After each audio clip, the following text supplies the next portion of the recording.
আসসালামু আলাইকুম।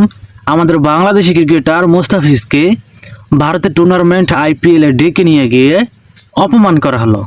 এখন অপমানটা এই রকম যে তাকে নিয়ে দর কষাকষি হলো, অর্থাৎ সে যে খেলতে যাবে, যেটা প্রত্যেকটা প্লেয়ারকে প্রত্যেকটা দেশ এইভাবেই নিয়ে যায়, তার জন্য কন্ট্রাক্ট হলো 9,20,00,000 টাকা। এবং তাকে দলে ফেরানোর পরে কি হলো, কিছু উগ্রবাদী সংগঠন, অর্থাৎ ভারতের কিছু উগ্রবাদী হিন্দু সংগঠন আন্দোলন করলো, বিক্ষোভ করলো এবং বলল, তারা দাবি তুললো এটাই যে যদি বাংলাদেশি প্লেয়ার বাংলাদেশ থেকে যদি ভারতে খেলতে আসে তাহলে তারা স্টেডিয়ামে ভাঙচুর চালাবে এবং বিভিন্ন ধরনের দাঙ্গা লাগাবে। এবং এরই জের ধরে কলকাতা রাইডার্স কি করলো, মোস্তাফিজকে দল থেকে ছেড়ে দিল। এবং এই যে তাকে দল থেকে ছেড়ে দিল, এতে কি হলো যে দুই দেশের মাঝে আবারও কি সম্পর্কের একটা টানাপোড়ার সৃষ্টি হলো। কিন্তু এখানে মূল ভূমিকাটা কি, ভারতের উগ্রবাদী কিছু সংগঠন, অর্থাৎ কিছু হিন্দু সংগঠন। এখন প্রশ্ন হচ্ছে যে এইসব ভারতীয় উগ্রবাদী কিছু সংগঠন সবসময়ই চায় বাংলাদেশের সাথে সম্পর্কটা খারাপ হোক, কিন্তু প্রত্যেকটা জনগণ কি চায় না। আপনি ভারতের প্রত্যেকটা জনগণকে এই দোষটা দিতে পারেন না। কেন? কারণ কিছু সংগঠনই কিন্তু এই দাবিটা তুলেছিল যাতে বাংলাদেশ থেকে প্লেয়ার ভারতের মাটিতে যাতে খেলতে না পারে, এমন কিন্তু সবাই কিন্তু এই দাবিটা কিন্তু তুলেনি।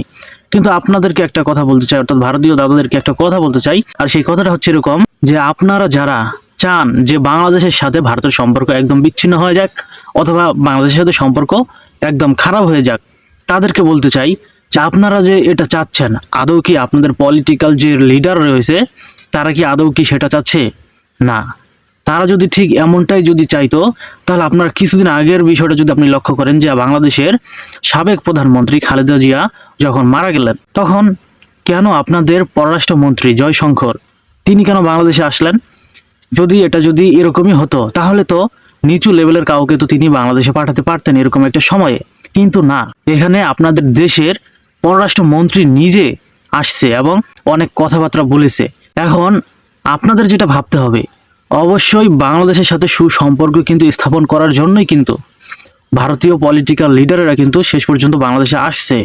কিসের জন্য? যাতে বাংলাদেশে একটা নির্বাচনের পরে যে দল ক্ষমতায় আসবে তাদের সাথে যেন বাংলাদেশের সম্পর্কটা একটা ভালো পর্যায়ে যায়। আর ঠিক যখন মনে হচ্ছিল যে 1.5 বছরের টানাপোড়েনের পর ভারত বাংলাদেশ দ্বিপাক্ষিক সম্পর্কের সিলেট রাঙ্গা আকাশটা একটু ফর্সা হচ্ছে, ঠিক তখনই মোস্তাফিজুর রহমানকে নিয়ে ভারতীয় ক্রিকেট কন্ট্রোল বোর্ডের অর্থাৎ বিসিসিআই অবাক সিদ্ধান্তে সবকিছু ঘেঁটে দিল এবং সম্পর্কের উন্নতির উদ্বেগ এক ধাক্কায় কিন্তু 100 কদম পিছিয়ে গেল। এই যে মুস্তাফিজকে ভারত থেকে এইভাবে বাতিল করা হলো, এতে কি বাংলাদেশের জনগণের কি কষ্ট লাগে নাই? বাংলাদেশের প্রত্যেকটা জনগণের মনে কিন্তু এই কষ্টটা কিন্তু লেগেছে।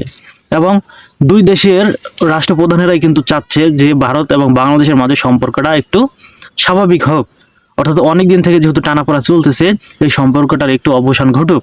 কিন্তু এমন একটা সময় এই ধরনের কিছু উগ্র কর্মকাণ্ডের কারণে দুই দেশের সম্পর্ক কিন্তু আবার তলানিতে গিয়ে ঠেকলো। আর এই তলানিতে নিয়ে যাওয়ার মেইন কারণ হচ্ছে যে ভারতের এইসব কিছু উগ্রবাদী সংগঠন। আর এইসব সংগঠনের দাবির কারণে যদি বাংলাদেশে একটা প্লেয়ারকে যদি নিরাপত্তা যদি নাই দিতে পারে, তাহলে কারা লজ্জিত হলো বলুন দেখি? আপনারা ভারতীয়রাই। কেন? কারণ আপনাদের ভারতীয়রা আপনাদের যে ডিফেন্স সিস্টেম রয়েছে, অর্থাৎ সকলেই মনে করে যে অনেক উন্নত, কিন্তু আপনারা একজনকে নিরাপত্তা দিতে পারলেন না, এমনটা কিন্তু বর্তমানে প্রশ্ন কিন্তু তৈরি হচ্ছে।